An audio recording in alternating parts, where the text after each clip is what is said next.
बिस्मिल्लाहिर्रहमानिर्रहीम। शीशे और हीरे की कहानी। एक बादशाह का दरबार लगा हुआ था। चूँकि सर्दी का दिन था इसलिए बादशाह का दरबार खुले मैदान में ही लगा हुआ था। सब खवास अवाम सुबह की धूप में बैठे थे। बादशाह के तख्त के सामने एक मेज़ थी और इस पर कुछ कीमती अशिया रखी थी। वज़ीर, मशीर और अमरा वगैरह सब दरबार में बैठे थे। बादशाह के ख़ानदान के दीगर अफराद भी मौजूद थे।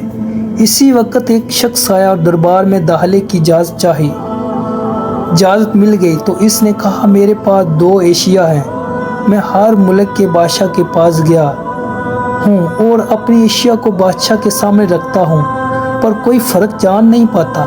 तमाम हार चुके हैं और मैं हमेशा कामयाब होकर लौटता हूँ। अब आपके मुल्क में आया हूँ। बादशाह ने कहा, क्या एशिया है? तो इसने दोनों एशिया बादशाह के सामने मेज़ पर रख दी। वो दोनों एशिया जिसामत यकसा, रंग यकसा, चमक, गोया कि ये दोनों एशिया एक दूसरे की नकल महसूस होती थी। बादशाह ने कहा, ये दोनों एशिया तो बिल्कुल एक जैसी हैं।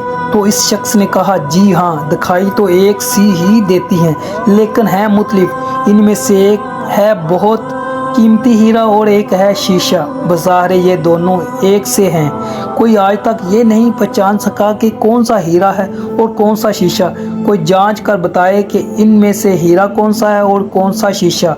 अगर कोई सही पहचान गया और मैं हार गया तो ये कीमती हीरा आपका हो जाएगा, लेकिन शर्त ये है कि अगर कोई पहचान नहीं पाया तो इस हीरे के जो कीमत है इतनी रकम आपको मुझे बतौर नाम देनी होगी।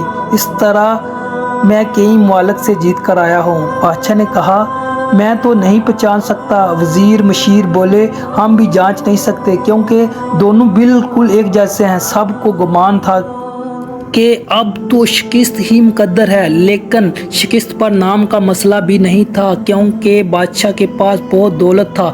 बादशाह की इज़्ज़त का मसला था क्योंकि तमाम आलम में यह मशहूर था कि बादशाह और इसकी रियाया बहुत ज़हीन है और इस तरह उनकी शुबकनी होती। कोई शख्स भी पहचान नहीं पा रहा था। आखिरकार थोड़ी सी हलचल हुई। एक नबीना शख्स हाथ में लाठी लेकर उठा। इसने कहा, मुझे बादशाह के पास ले चलो। मैंने तमाम बातें सुनी हैं और ये भी सुना है कि कोई पहचान नहीं पा रहा। एक मौका मुझे भी दे। एक आदमी के सहारे वो बादशाह के पास पहुंचा। इसने बादशाह से दरख्वास्त की कि ऐसे तो मैं पैदाशी नबीना हूँ, लेकिन फिर भी मुझे एक मौका दिया जाए जिसमें मैं भी एक बार अपनी जहानत को जांच सकूं और हो सकता है कामयाब भी हो जाऊं, और अगर कामयाब ना भी हो सका तो वैसे भी आप तो हारे हुए हैं।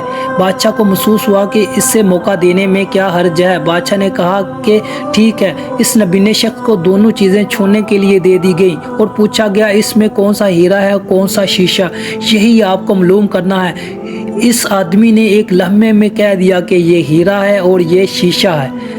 जो आदमी इतनी जगहों से जीत कर आया था वो बहुत हैरान हो गया और कहा, ठीक है, आपने सही पहचाना, आपको मुबारक हो।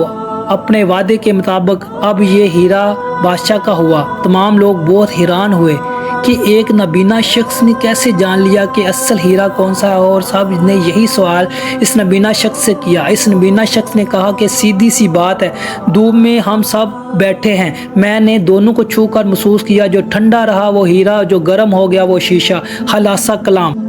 इसी तरह ज़िंदगी में भी जो शख्स सख्त और मुश्किल हालात में गर्म हो जाए और हालात का सामना ना कर सके वो शीशे की मानद है, और जो मुश्किलात में ठंडे मजाज और सब्र से काम ले वो हीरे की मानद है। अगर वीडियो अच्छी लगी हो चैनल को सब्सक्राइब कर दो, वीडियो को लाइक कर दो। शुक्रिया।